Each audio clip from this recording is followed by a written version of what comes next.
आज पीएम मोदी कर्नाटक और गोवा में थे। दोनों ही जगहों से पीएम मोदी ने देश को बड़ा संदेश दिया है और साथ ही उन्होंने भगवान राम की 77 फीट ऊंची मूर्ति का अनावरण भी किया। अपने इन दोनों ही कार्यक्रमों से पीएम मोदी ने क्या बड़ा संदेश दिया और भगवान राम की मूर्ति के बारे में सब कुछ इस रिपोर्ट में देखिए।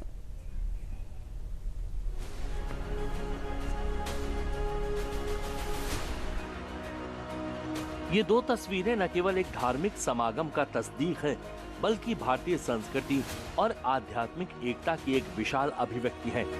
शुक्रवार को जब पीएम मोदी कर्नाटक और गोवा के दौरे पर पहुंचे, पहले उन्होंने कर्नाटक के उडुपी में श्री कृष्ण मठ में पूजा अर्चना की। यहाँ सुवर्ण तीर्थ मंडप का उद्घाटन किया और सोने का कलश चढ़ाया। इसके बाद पीएम ने 1 लाख लोगों के साथ श्रीमद् भगवद गीता का पाठ किया। फिर पीएम ने गोवा के कैनाकोना में श्री संस्थान गोकर्ण जीवोत्तम मठ में पूजा की। यहाँ भगवान राम की 77 फीट ऊंची कांस्य प्रतिमा का अनावरण किया।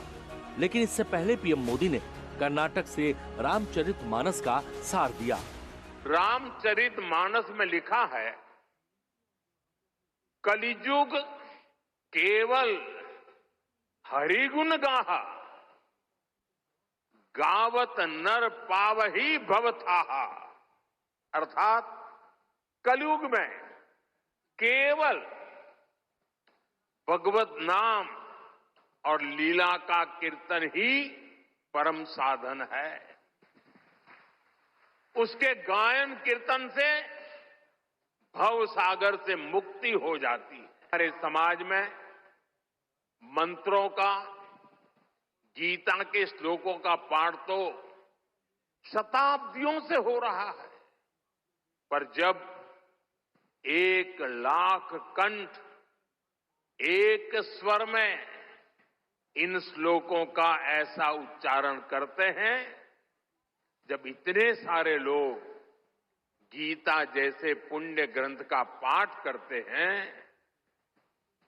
जब ऐसे दैवीय शब्द एक स्थान पर एक साथ गूंजते हैं, तो एक ऐसी ऊर्जा निकलती है जो हमारे मन को, हमारे मस्तिष्क को एक नया स्पंदन, एक नई शक्ति देती है। पीएम मोदी ने उडुपी में करीब 25 मिनट का भाषण दिया, जहां से उन्होंने श्री कृष्ण के गीता के उपदेशों की बात करते हुए सीधा दुश्मन को चेतावनी दे डाली। इशारे इशारे में पीएम मोदी ने भारत की सुरक्षा पर बहुत बड़ा बयान दे दिया।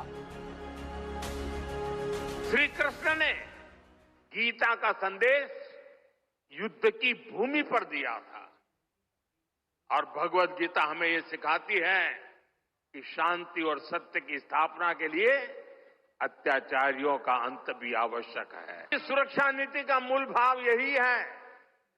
हम वसुधैव कुटुंबकम भी कहते हैं और हम धर्मो रक्षति रक्षितः का मंत्र भी दोहराते हैं।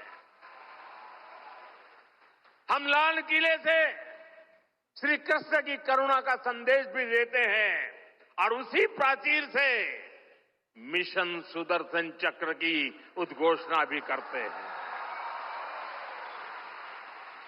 मिशन सुदर्शन चक्र यानी देश के प्रमुख स्थानों की, देश के औद्योगिक और सार्वजनिक क्षेत्रों की सुरक्षा की ऐसी दीवार बनाना जिसे दुश्मन भेद न पाए, और अगर दुश्मन दुस्साहस दिखाए तो फिर हमारा सुदर्शन चक्र उसे तबाह कर दे। पीएम मोदी ने अपने संबोधन में श्रीमद् भगवद गीता के 15वें अध्याय के महत्व की बात की, जिसे पुरुषोत्तम योग कहा जाता है। इसका अर्थ उत्तम पुरुष का योग और परम पुरुष की प्राप्ति होता है। ये अध्याय भगवान श्री कृष्ण के परम स्वरूप, आत्मा और संसार के स्वरूप को बहुत ही गूढ़ और सरल तरीके से समझाता है। इसके साथ ही पीएम मोदी ने कर्नाटक में रोड शो किया, फिर गोवा पहुंचे, जहां उन्होंने भगवान राम की 77 फीट ऊंची कांस्य प्रतिमा का अनावरण किया।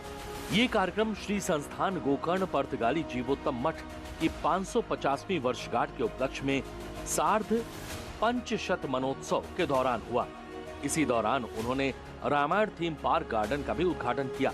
एक विशेष डाक टिकट और स्मृति सिक्का जारी किया और वहां मौजूद लोगों को संबोधित भी किया। जब कोई संस्था सत्य और सेवा पर खड़ी होती है तो समय के बदलाव से डगमगाती नहीं, बल्कि समाज को टीके रहने की शक्ति देती है। आज इसी परंपरा को आगे बढ़ाते हुए ये मठ एक नया अध्याय लिख रहा है। यहां भगवान श्री राम की 77 फीट ऊंची भव्य कांस्य प्रतिमा स्थापित की गई है। 3 दिन पहले ही मुझे अयोध्या के भव्य श्री राम मंदिर के शिखर पर धर्म ध्वज आरोहण का सौभाग्य मिला है और आज यहां प्रभु श्री राम की भव्य मूर्ति के अनावरण का सुअवसर मिला है। बताया जा रहा है कि ये प्रतिमा विश्व में भगवान राम की सबसे ऊंची प्रतिमा होगी, जिसे प्रसिद्ध मूर्तिकार राम वी.एस. सुतार ने बनाया है। इससे मठ की आध्यात्मिक और सांस्कृतिक महत्ता और बढ़ेगी। कांसे से बनी ये प्रतिमा आने वाले समय में गोवा पर्यटन के लिए भी एक बड़ा आकर्षण बनने की उम्मीद है।